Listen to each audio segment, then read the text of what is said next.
नमस्कार। 2024 में क्लास 12 का प्रश्न एक आया था खंड ख में। ससंदर्भ आलोचनात्मक व्याख्या कीजिए। सखी नीरवता के कंधे पर डाले बाँह, छाह सी अंबर पथ से चले। प्रस्तुत पंक्ति संध्या सुंदरी नामक काव्य से ली गई है। यह सूर्यकांत त्रिपाठी निराला जी द्वारा लिखित है। इसमें निराला जी ने एक मनमोहक रूप संध्या का दिया है। इस कविता में संध्या काल के दृश्य को दर्शाया गया है। संध्या का समय अत्यंत शांति और मनमोहक सा होता है।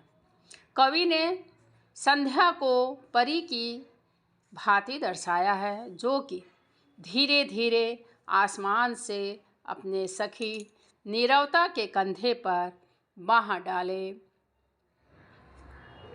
आती है। नीरवता रूपी सखी से तात्पर्य है संध्या काल की शांत सी गति, जब धीरे धीरे सूर्यास्त होता है और संध्या अपना रूप लेती है। संध्या को सुंदरी के रूप में, एक नारी के रूप में दर्शाया गया है। यही संध्या सुंदरी है।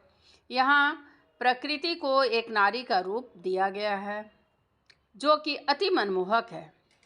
उस नारी की सौंदर्यपूर्ण रूप को कवि ने इस कविता में दर्शाया, जो कि अपने बालों में तारों को मानो गूंथ कर आ रही है, परंतु उसके पायलों में पायल से कोई स्वर सुनाई नहीं देता, क्योंकि वह अपनी सखी नीरवता के साथ आती है।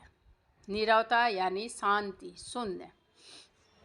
ऐसा इसलिए क्योंकि दिन भर मनुष्य अपने कर्मों को करने के बाद शाम होते होते उनके अंदर थकावट का अनुभव हो जाता है और थक जाने के कारण अपने अपने कार्य को पूर्ण कर संध्या के समय अपने घर लौटते हैं, और थके होने के कारण उनके अंदर उतनी चहल पहल नहीं होती है। संध्या रूपी सुंदरी इसी मदिरा के भांति सबके मन में रस घोल देती है शांति का, और फिर रात होने पर वह थके मांदे अपना दैनिक आहार लेने के बाद सो जाते हैं, ताकि फिर से सुबह के समय नई ऊर्जा के साथ दोबारा वह अपने जीवन को आरंभ करें। इसलिए कवि ने कहा है, सखी नीरवता के कंधे पर डाले बाँह, छाह सी अंबर पथ से चली। धन्यवाद।